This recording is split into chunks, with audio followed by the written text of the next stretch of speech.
Assalamualaikum warahmatullahi wabarakatuh. Salam sejahtera. Apa kabar Sobat Tajir, penonton channel Desenpreneur UI, dimanapun Anda berada.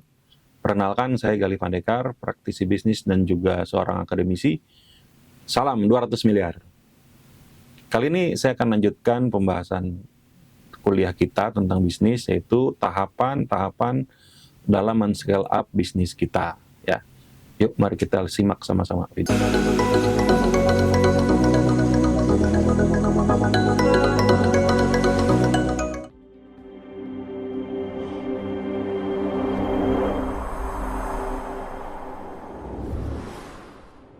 Oke, jadi begini Sobat Tajir semua. Saat ini kalimat-kalimat kata-kata tentang scale up bisnis ini lagi happening ya.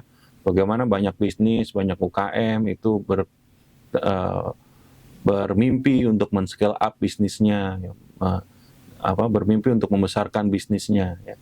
Tapi scale up itu scale up seperti apa yang dimaksud ya? Seringkali yang dipikir scale up adalah dengan cara menambah cabang, ya, atau yang dimaksud scale up adalah menambah jumlah karyawan gitu.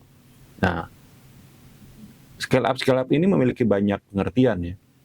Apa sih maksudnya scale up itu ya? Scale up itu agar kita bisa membesarkan bisnis kita, ya kan? Nah, cuman seperti apa cara membesarkannya ya? Ada nggak tahapan-tahapan yang akan kita tempuh agar bisnis kita tuh bisa scale up ya? Seringkali cara scale up banyak sekali teman-teman belajar tentang pelatihan bisnis, yang terjadi malah bukannya scale up malah scale down, ya kan?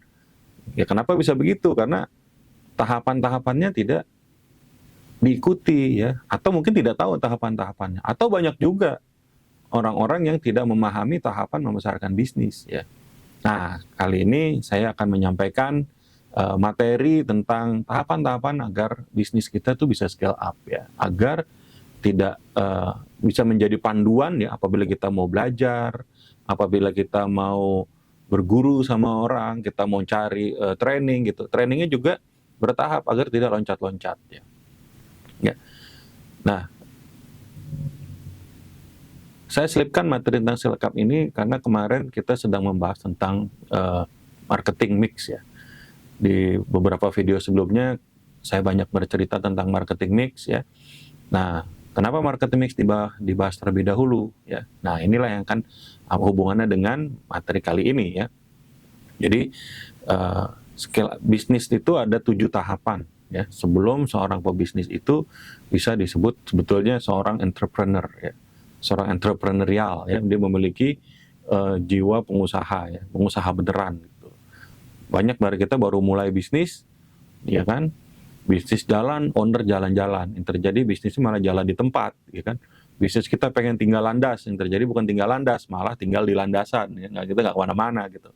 Ya karena kenapa? Tidak memahami tahapan-tahapan bisnis. Jadi ini ya. Jadi dalam bisnis itu ada 7 tahapan agar kita sebagai pengusaha ini bisa menjadi entrepreneur yang benar, yang baik gitu ya. Apa aja tahapan-tahapannya? Dan setiap tahapan ini memiliki problem ya. Kalau problem itu bisa dihadapi, maka kita naik level. Level di atas ada problem lagi, maka kita naik lagi level selanjutnya ya. Baik. 7 tahapan bisnis itu adalah bisnis diawali dengan tahap yang namanya tahap creation atau introduction. Di tahap creation ini ya, bisnis kita baru mulai ya. Problemnya apa? Kalau bisnis kita baru mulai ya. Bisnis kita baru mulai itu problemnya produk kita belum dikenal. Ya, kita merasa produk kita udah bagus, ya kan? Tapi sebetulnya ini jangan-jangan bisnis tukang bubur. Ya, apa tuh bisnis tukang bubur? Halusinasi. Ya, kita merasa udah enak, ya, produk udah bagus, gitu. Ternyata apa namanya? Produk kita tuh nggak disukai orang, merek kita nggak dikenal, gitu kan? Saya juga pernah baru mulai bisnis, terus saya punya banyak cabang, terjadi apa? Ya, beberapa akhirnya harus ditutup. Kenapa? Ya karena membangun brandnya butuh waktu, ya. Nah, jadi di tahap pertama ini, tahapannya adalah mencari ide bisnis ya. Kemudian apa?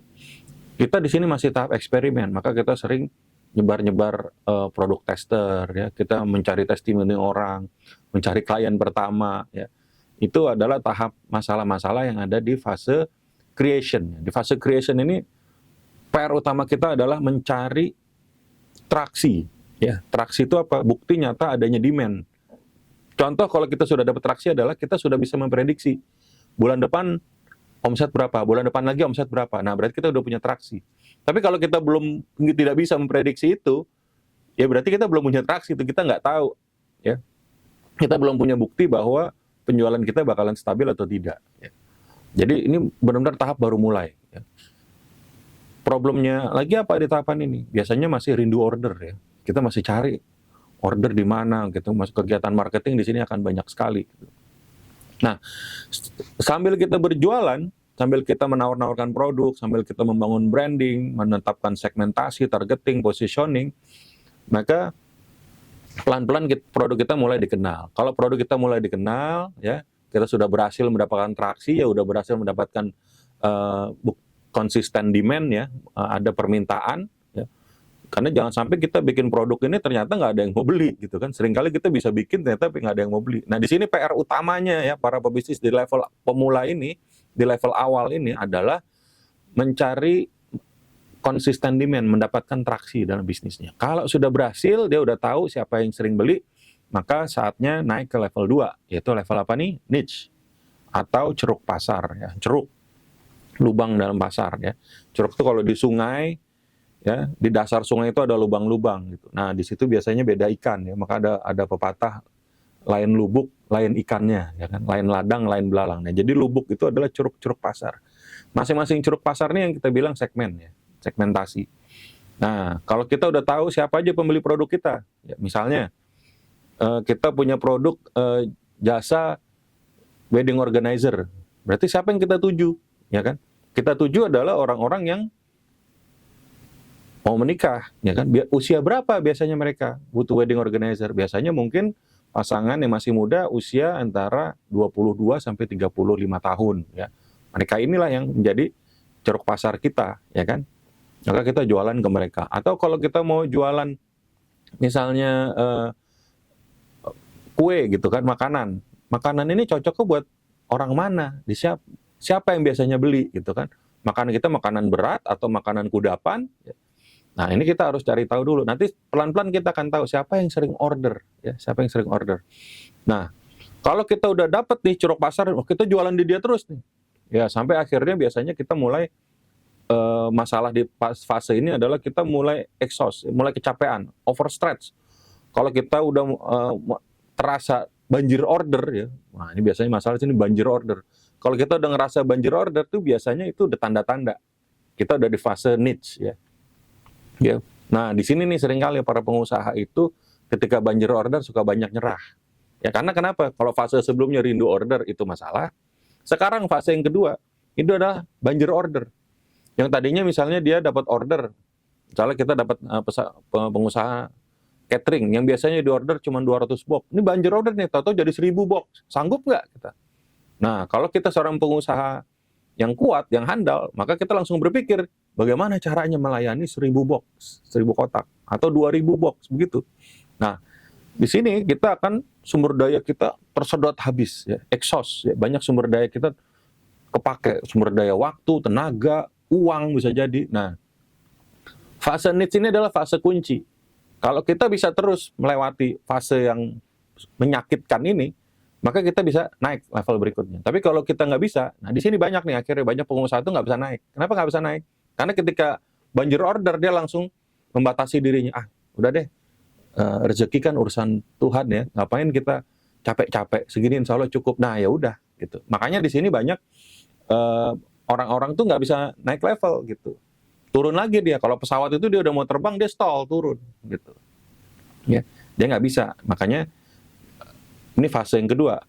Untuk bisa naik fase yang ketiga, kalau dia sudah berhasil mengatasi masalah exhaust-nya tadi, overstretch-nya tadi, ya, dia udah bisa menangani masalah banjir order dan dia bisa penuhin. Ya. Saya sendiri pernah punya pengalaman yang tadinya saya pernah punya siswa yang biasanya kan nyampe 50, tiba-tiba 200 gitu kan dalam 1 tahun, ya kan itu 4 kali lipat, ya kan. Nah itulah terjadi gitu. Dan sekarang lebih banyak lagi gitu. Kalau kita mentalitasnya nggak kuat sebagai pengusaha, apa yang terjadi? Ya udah nyerah. Gitu kan. Nah ini tahapan yang kedua. Tapi kalau kita bisa lewat, maka kita mulai tuh gimana sih cara menangani orderan yang banyak. Nah, kita mulai fase yang ketiga, itu namanya leverage. Apa tuh leverage? Leverage artinya pengungkit ya, pengungkit. Nah, kita di sini menggunakan ada beberapa istilahnya, ada OPT, other people time, OPM, other people money, dan OPN, other people network ya. Kita sudah mulai in the business ya. Kita sudah mulai bisnis kita gunakan tenaga orang. Nah, di sinilah biasanya kita mulai rekrut SDM ya. Di sinilah butuh masalah permodalan. Seringkali makanya permodalan itu adalah masalah level 3. Masalah di fase leverage. Ya, karena order udah banyak, permintaan udah banyak, udah konsisten, stabil, tinggi gitu. Nah, baru kita cari modal. Ya kan, mungkin kita pakai pinjam uang bank, kita nyari investor baru, kita menggunakan crowdfunding dan lain-lain ya kan. Kita mulai rekrut SDM yang bertalenta baik di fase-fase ini nih. Ya kan? Kita mungkin ada investor baru yang punya jaringan ya, koneksi yang tidak hanya duit yang dibutuhkan dari dia, tapi dia juga punya network yang berbeda dengan kita. Ya. Agar area penjualan kita juga lebih besar. Ini adalah fase ketiga. Itulah sebabnya seringkali ada bisnis-bisnis yang baru mulai, terus ketika dia gagal, dia langsung berteriak. Kenapa masalahnya? Masalahnya nggak ada modal. Modal memang dibutuhkan, tapi modal bukan masalah fase pertama. Modal adalah masalah di fase ketiga. Ya. Jadi makanya kalau orang fase ke-1 baru mulai bisnis, saya kasih modal, pasti nggak lama duitnya pasti habis. Gitu. Karena belum waktunya dia dikasih modal. Nah, masalah di level leverage apa nih? Masalahnya biasanya karena kita sudah mulai punya anak buah, ya, mulai punya tim, nah, biasanya owner udah mulai agak santai nih. Ya, kita sebagai pengusaha mulai santai. Akhirnya muncullah fase masalahnya, yaitu abdication. Apa itu abdication? Nah, suka lepas tangan sama anak buah, nggak ngontrol lagi dia. Lumayan nih, seperti dibilang, bisnis jalan, owner jalan-jalan, ya kan? Akhirnya jalan-jalan beneran. Nah, bisnisnya bukan jalan-jalan, bisnis jalan di tempat. Bahkan ada yang diambil orang bisnisnya. Gitu ya, karena dia abdication ya. Abdication tuh dia udah pokoknya terserah anak buah saya deh gitu kan. Nah, inilah problem gitu kan. Banyak juga akhirnya karyawannya kemudian pesan barang terlalu banyak ya kan, atau bekerjanya santai-santai karena merasa ownernya udah nggak ada. Udah santai lah